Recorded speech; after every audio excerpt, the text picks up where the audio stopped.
యోహాను గారు ఏం ప్రకటిస్తున్నారంటే పరలోక రాజ్యము సమీపించుచున్నదని చెప్తున్నారు.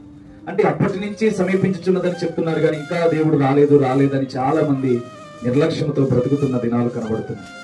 అయితే దేవుని వాక్యాన్ని వింటున్న మీరు నేను కూడా ఏం చేయాలి అంటే ఆయనకి ఎప్పుడు లోబడి బ్రతకాలి, ఆయనకి ఎప్పుడు ప్రాధాన్యత ఇచ్చి మన జీవితాన్ని ముందుకు తీసుకువెళ్ళాలి.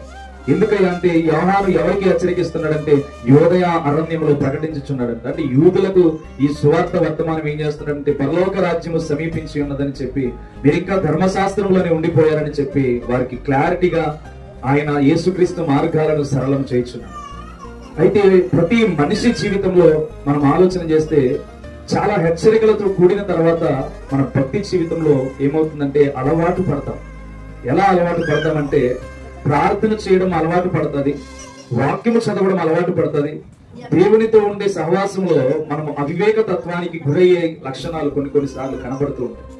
ఎందుకంటే దేవుడు నాతో ఉన్నానులే, దేవునితో నేనున్నానులే, దేవునికి ప్రార్థన చేస్తున్నానులే, వాక్యము నేను చదువుతున్నానులే అని కొన్ని పరిస్థితులు మనల్ని ఏం చేస్తాయంటే దేవునికి దూరం చేస్తూ ఉంటాయి. ఇలా ఆలోచన చేస్తే అయితే మనం ఎంత సిద్ధపడుతున్నాం, మనమెంత దేవునికి లోపడుతున్నాం, మనమెంత దేవుని ఆశ్రయాన్ని కోరుతున్నాం, మనమెంతగా దేవుని అనుభవాల్లో ఉండగలుగుతున్నాం.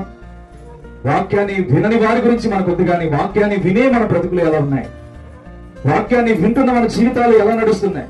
యోహాను గారు ఏం ప్రకటిస్తున్నారంటే పరలోక రాజ్యము సమీపించుచున్నదని చెప్తున్నారు.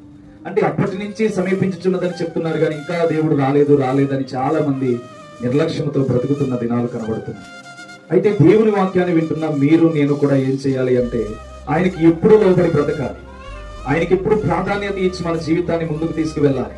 ఎందుకంటే యోహాను ఎవరికి హెచ్చరిస్తున్నాడంటే యోదయ అరణ్యంలో ప్రకటించుచున్నాడంట. అంటే యూదులకు ఈ సువార్త వర్తమానం ఏం చేస్తున్నాడంటే పరలోక రాజ్యము సమీపించి ఉన్నదని చెప్పి, మీరు ఇంకా ధర్మశాస్త్రంలోనే ఉండిపోయారని చెప్పి వారికి క్లారిటీగా ఆయన యేసుక్రీస్తు మార్గాలను సరళం చేయుచున్నాడు. అయితే ప్రతి మనిషి జీవితంలో మనం ఆలోచన చేస్తే చాలా హెచ్చరికలతో కూడిన తర్వాత మన భక్తి జీవితంలో ఏమవుతుందంటే అలవాటు పడతాం.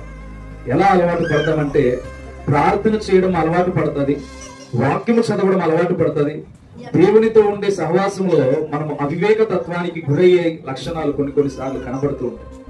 ఎందుకంటే దేవుడు నాతో ఉన్నానులే, దేవునితో నేనున్నానులే, దేవునికి ప్రార్థన చేస్తున్నానులే, వాక్యము నేను చదువుతున్నానులే అని కొన్ని పరిస్థితులు మనల్ని ఏం చేస్తాయంటే దేవునికి దూరం చేస్తూ ఉంటాయి. ఇలా ఆలోచన చేస్తే అయితే మనమెంత సిద్ధపడుతున్నాం, మనమెంత దేవునికి లోపడుతున్నాం, మనమెంత దేవుని ఆశ్రయాన్ని కోరుతున్నాం, మనమెంతగా దేవుని అనుభవాల్లో ఉండగలుగుతున్నాం.